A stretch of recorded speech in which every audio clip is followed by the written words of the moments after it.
tout ça pour quoi?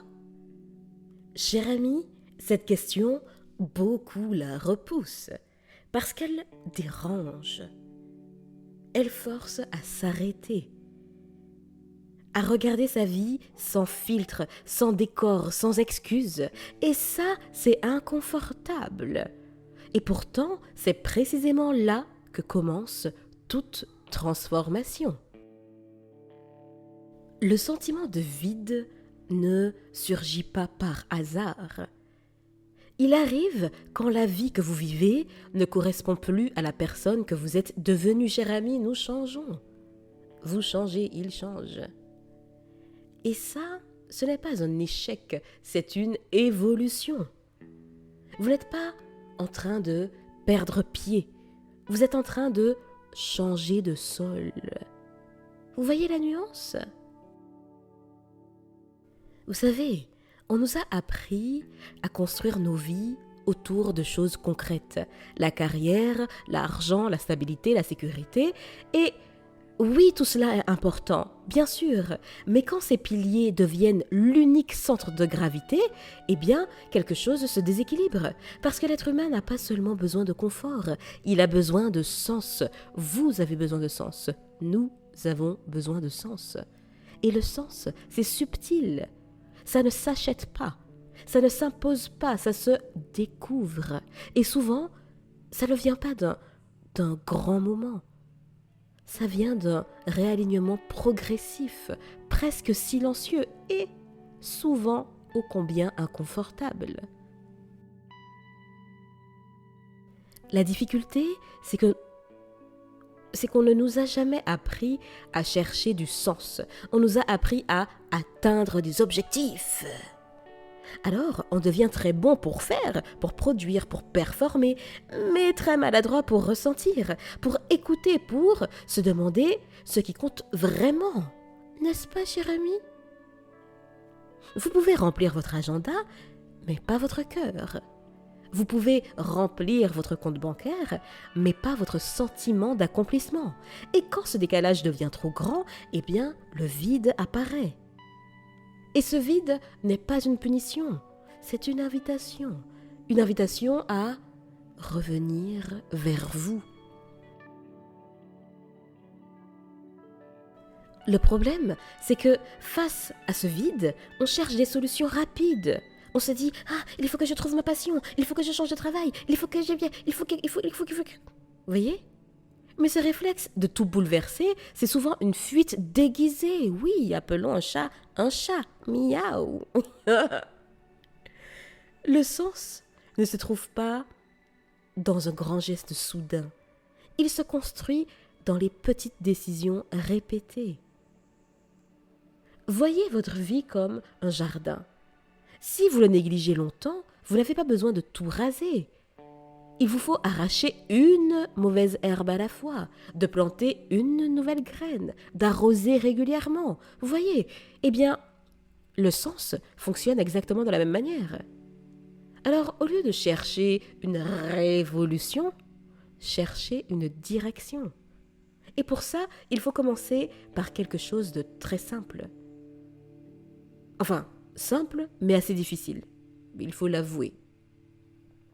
Et là, je parle d'honnêteté. Je ne parle pas de l'honnêteté qu'on affiche en public, hein. Non. Je parle de celle qu'on s'accorde en silence. Cher ami, posez-vous cette question.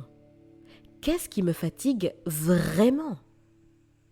Pas ce qui vous énerve ponctuellement, hein. Je parle de ce qui vous vide sur la durée.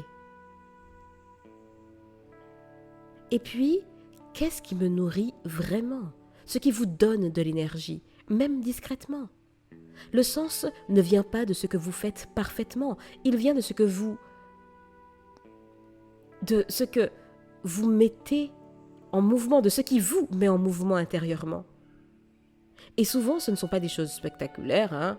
Non, ça peut être créer, apprendre, transmettre, construire, comprendre. Le sens, finalement, est souvent simple, mais on a tendance à le compliquer. Et puis, il y a cette idée de la grande mission. Vous voyez, c'est une croyance très répandue. Comme si la vie devait être une quête héroïque permanente. Et on n'est pas couché, hein, on n'est pas couché. Mais cette pression est toxique. Oui, toxique. Puisqu'elle pousse à croire que si votre vie n'est pas extraordinaire, c'est qu'elle est ratée, cher ami, c'est faux. Le sens peut être humble, il peut être discret. D'ailleurs, la discrétion aujourd'hui, ce sera un autre sujet. Il peut être personnel. Il n'a pas besoin d'être spectaculaire pour être profond. Et il peut changer au fil du temps. Ce qui vous donnait du sens il y a 10 ans peut ne plus en avoir aujourd'hui. Et ce n'est pas de l'instabilité, c'est de la croissance.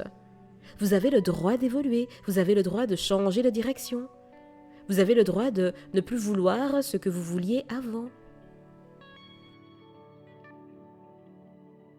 Le vrai courage, cher ami, ce n'est pas de tout plaquer. C'est d'oser se regarder en face. Reconnaître ce qui ne vous correspond plus. C'est de faire de petits ajustements même s'ils font peur. Vous n'avez pas besoin de tout comprendre pour commencer. En revanche, vous avez besoin de commencer pour comprendre, vous voyez ?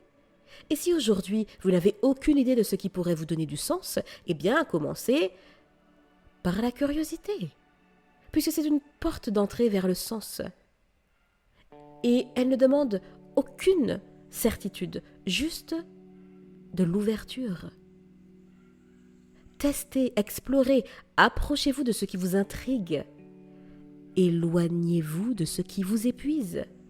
Pas de façon radicale, puisque ce n'est pas toujours possible, mais progressivement. Le sens n'est pas un point d'arrivée, c'est un chemin qui se construit à chaque pas conscient. Non, ce n'est pas un chemin linéaire. Il y aura des doutes, des pauses et des retours en arrière. Ce n'est pas un échec, c'est le processus. Vous n'êtes pas censé avoir toutes les réponses aujourd'hui. Ce qu'il vous faut, ce sont les bonnes questions. Alors, si aujourd'hui vous ressentez ce vide, ne le voyez pas comme un problème à résoudre, non, voyez-le plutôt comme un espace qui s'ouvre, un espace pour créer quelque chose de plus aligné avec qui vous êtes maintenant, cher ami, maintenant. Hier n'est plus, demain n'est pas encore, et puis n'est pas certain. Maintenant. Vous n'êtes pas perdu, vous êtes en transition. Et parfois, se sentir perdu, c'est le signe que vous êtes enfin prêt, prête à vous trouver. Cher ami, je vous dis à bientôt et d'ici là, imposez-vous.